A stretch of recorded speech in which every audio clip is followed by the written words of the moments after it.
A little bit ago, a minister reached out to me and asked me about the Geneva Bible. And I recall the Geneva Bible, but it wasn't in the forefront of my mind. I knew the name of it, but I didn't know, it wasn't in my mind where I could just rattle out the story behind, you know, that translation of the Bible and what I thought about it. So I had to go and do a little bit of research so that I could respond to some of her questions about the Geneva Bible. Now, what was particularly interesting about the research I did on the Geneva Bible is not too long ago, prior to that question about the Geneva Bible, the Lord was bringing back to my mind the whole situation with Martin Luther and what caused him to go and nail that. What did he nail to the door? Oh, the thesis, the 95 thesis to the door.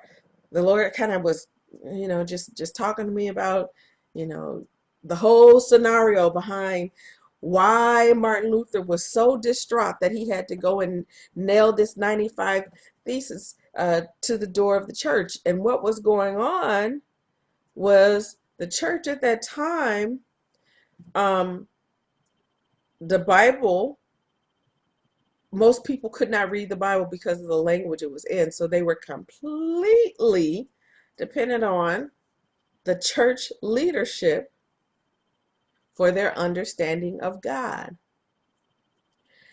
And the biggest challenge Martin Luther had at that time was when he realized that church leadership had everyone convinced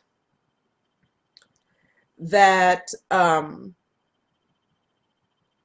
they had to, oh, what were those things called? I can't remember the actual term, but basically, their salvation was tied to how much they gave and how much works they did. Um, and because of the way the Bible was, the truth of the Bible was being withheld from them. So people would just be um, giving up everything,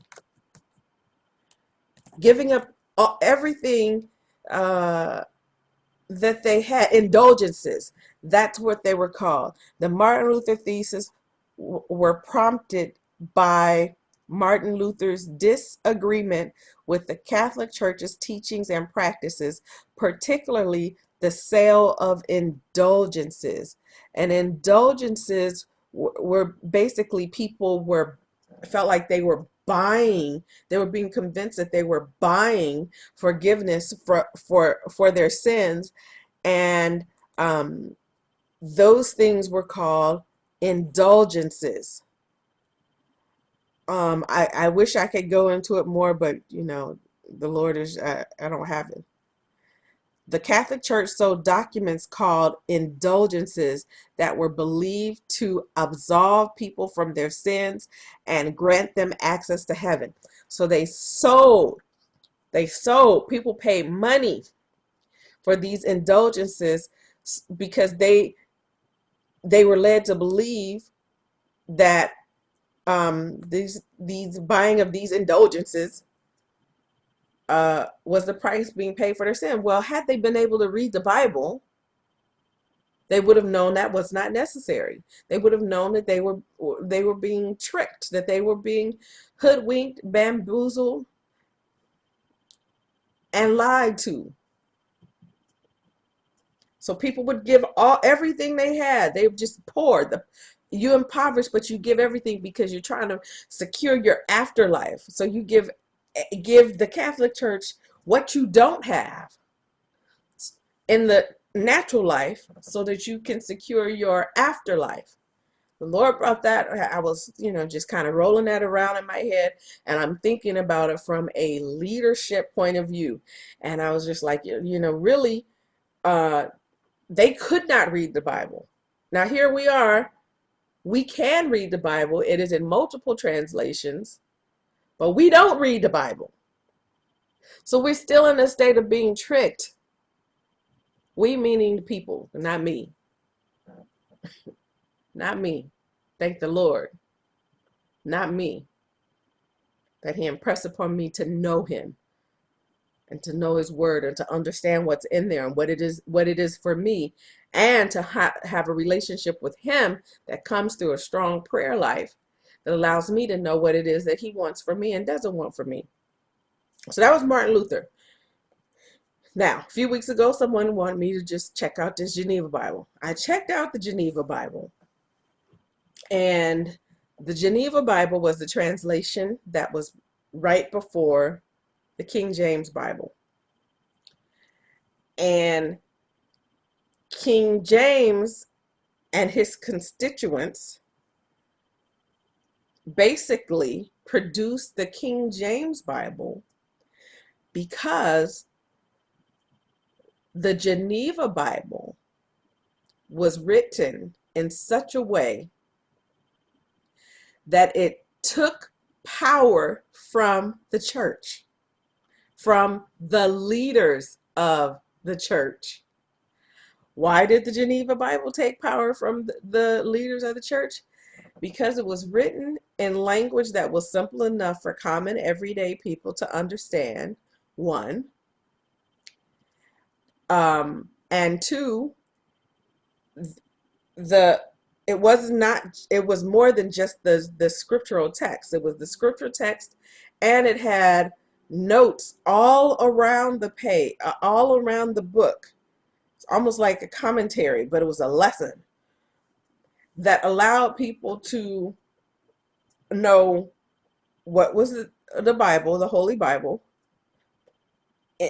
all in the same book, all bound together, what was in the Bible, and lessons about what this means, what it means, what it says, what it means.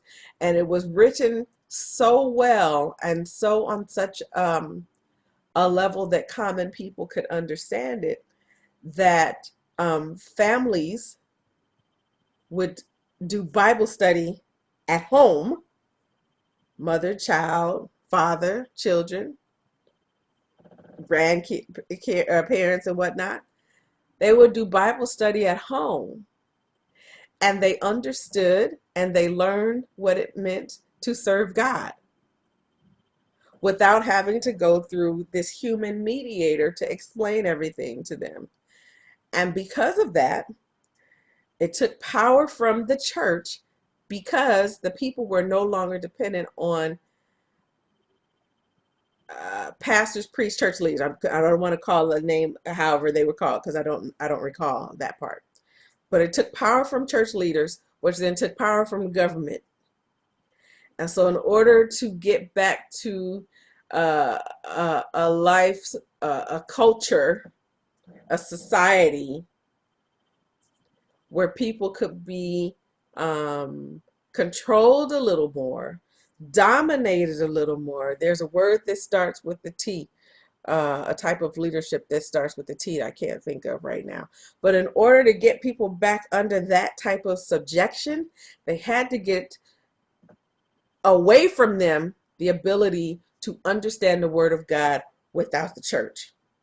So then King James and his constituents forbid any more printing of the Geneva Bible, and required the King James version of the Bible, which was then written in a language, in language that was more complicated to understand than the Geneva translation, and that excluded all those extra additional side notes, which made it easy for people to study at home with their families. And it also eliminated some passages. The King James eliminated some passages that were in the Geneva Bible. But the whole reason behind that is because the Geneva Bible was giving people too much freedom. which is the same thing as Martin Luther's his issue. They were, it's the same thing in that people were being controlled by their lack of knowledge. Then with the Geneva Bible, people were being free because they had access to knowledge. Then we got the King James, which has become the, you know, the do all be all that so many of us love and quote. But we have access to the King James. We have access to many translations. But what we don't have in too many ways now is the discipline and a desire to study, to show ourselves approved unto God. So we depend on other people, other institutions, other situations to get us to a place of study.